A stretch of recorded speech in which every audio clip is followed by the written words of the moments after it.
ഞാൻ പോട്ടെ. ഭയം കൊണ്ടല്ല. ഈ കേസ് പ്രൊസീഡ് ചെയ്യാൻ നിങ്ങൾക്ക് താല്പര്യമില്ല എന്നെനിക്ക് മനസ്സിലായി. കേസ് നടത്തി ഏതായാലും നാട്ടുകാരുടെ ഇടവാക്കാരുടെ മുന്നിൽ എനിക്ക് നല്ലവളാവണ്ട. ഞാൻ മറക്കാൻ ശ്രമിച്ച് അവർക്കാർക്കും അറിയാൻ വയ്യാത്ത പല കഥകളുമുണ്ട്. അന്ന് അവർ പറഞ്ഞതെല്ലാം സത്യമാണ്.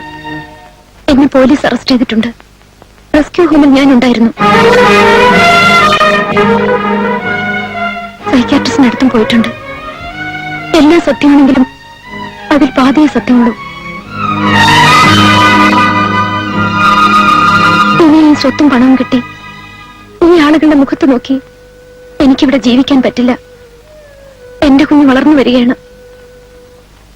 ഞാൻ തെണ്ടിയിട്ടാണെങ്കിലും അവൻ വളർത്തിക്കൊള്ളാം. പക്ഷേ എനിക്ക് വേണ്ടി ഒരുപാട് കഷ്ടപ്പെട്ട് മരണത്തിന്റെ മുന്നിൽ പോലും ചെന്നുപെട്ട് എവിടെയോ ഒരു സഹോദരനാണെന്ന് പോലും എനിക്ക് ചിലപ്പോ തോന്നിപ്പോയ ഒരാളാണ് നിങ്ങൾ. നിങ്ങൾ എന്നെ കുറിച്ച് ഇത്രയും മോശമായ ഒരു അഭിപ്രായം സൂക്ഷിച്ചു പോകുന്നത് എനിക്ക് സങ്കടമാണ്. ബുദ്ധിമുട്ടില്ലെങ്കിൽ ഇന്ന് ഇവിടെ തങ്ങണം. കുറച്ച് കാര്യങ്ങൾ സംസാരിക്കാൻ. ബുദ്ധിമുട്ടില്ലെങ്കിൽ മാത്രം. ബുദ്ധിമുട്ടില്ല.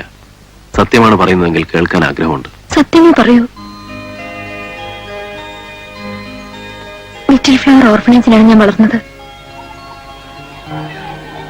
ജനിച്ചത് എവിടെയാണെന്ന് എനിക്കറിയില്ല.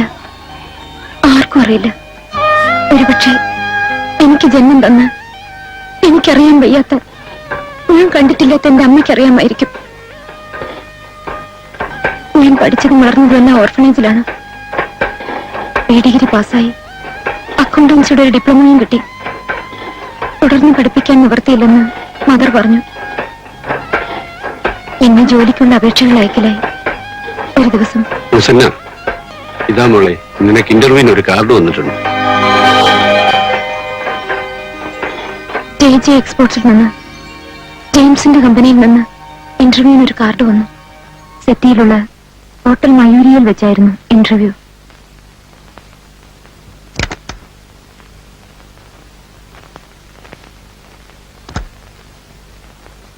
സൂസന്ന ലതിക,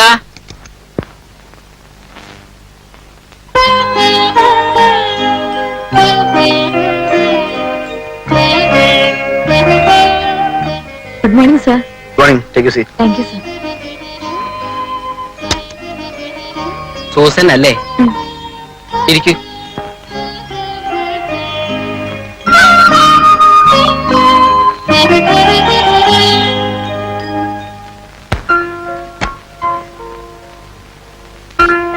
അനിത, എന്തായി? എന്നോട് വെയിറ്റ് ചെയ്യാൻ പറഞ്ഞു. സെലക്ഷൻ ആയോ? അറിയില്ല. ഏതാണ്ട് സെലക്ട് ചെയ്ത പോലെയായി.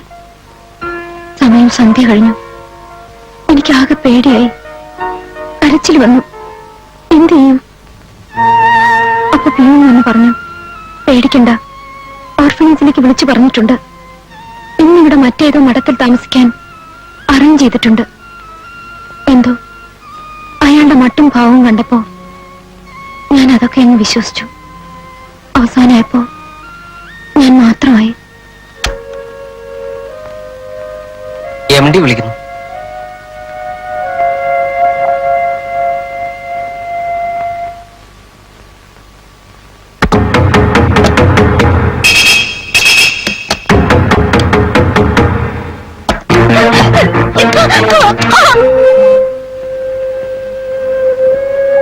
പുറത്തിറങ്ങിയോ? ആളുകളുമായിട്ട് മിങ്കിൾ ചെയ്തോ ശീലമില്ലായിരുന്നു എനിക്കന്ന്. ലോകത്ത് ഇങ്ങനെയൊക്കെ നടക്കുമെന്ന് കേട്ടിട്ടുണ്ടെന്നല്ലാതെ ഇങ്ങനെ ഒരു അനുഭവം കൺമുമ്പിൽ വന്നപ്പോ എനിക്കറിയില്ല. എനിക്കൊരു ഭ്രാന്ത് പോലെ എന്തോ വരികയായിരുന്നു.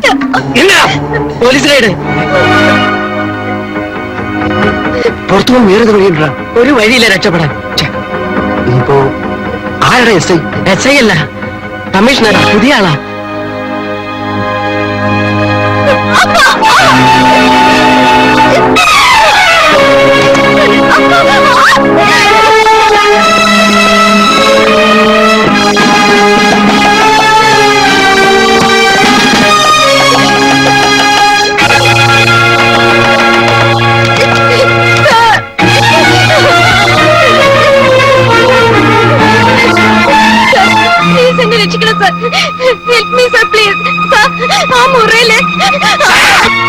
ഇരുന്ന് വേഷം കെട്ട മാറി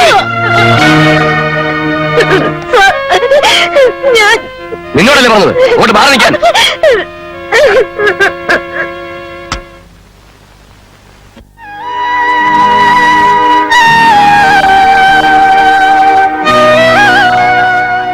അക്കാലത്താണ് ഒരു വലിയ ഭ്രാന്തെന്ന് പറയാൻ ഒക്കില്ലെങ്കിലും അന്നത്തെ ഷോക്കിന് ശേഷം ഒന്നും ഞാൻ എവിടെ നിന്ന് വന്നു, എന്തിനു വന്നു, എല്ലാ അവ്യക്തമായ ഓർമ്മകളല്ലാതെ ഒന്നും എനിക്കൊന്നും ഓർമ്മയിൽ നിൽക്കുന്നില്ലായിരുന്നു. സൂസന്നെ, നിന്റെ കാലാവധി കഴിഞ്ഞു, നിനക്ക് പോകാം.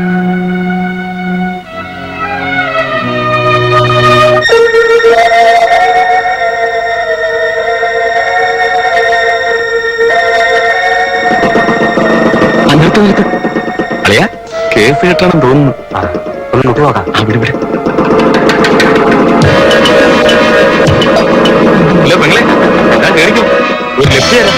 അല്ല രാത്രി ഒറ്റയ്ക്ക് എങ്ങോട്ടോ സമയമില്ല.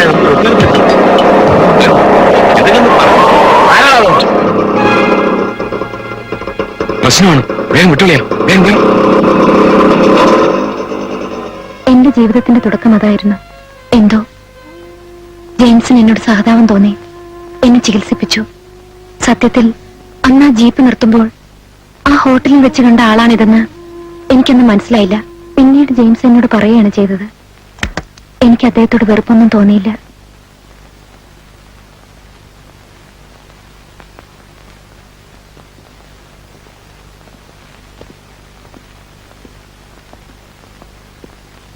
സൂസന്ന, ഇതാരാണെന്ന് മനസ്സിലായോ?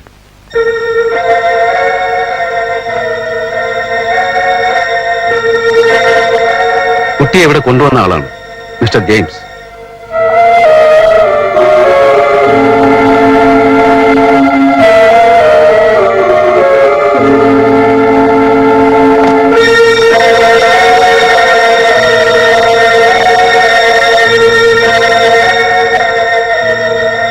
I am sorry. ഞാൻ ഒരുപാട് പെൺപിള്ളേരെ കണ്ടിട്ടുണ്ട്. പക്ഷേ ഞാനൊരു പെണ്ണിനോട് ഏറ്റവും കൂടുതൽ തെറ്റ് ചെയ്തു എന്ന് എനിക്ക് തോന്നിയത് നിങ്ങളുടെ കാര്യത്തിലാണ്. യെസ് ഓർ നോ, ഒരൊറ്റ വാക്കിൽ ഉത്തരം പറയണം. സൂസന്നയ്ക്ക് ഇഷ്ടമാണെങ്കിൽ ഞാൻ നിങ്ങളെ വിവാഹം കഴിക്കാം.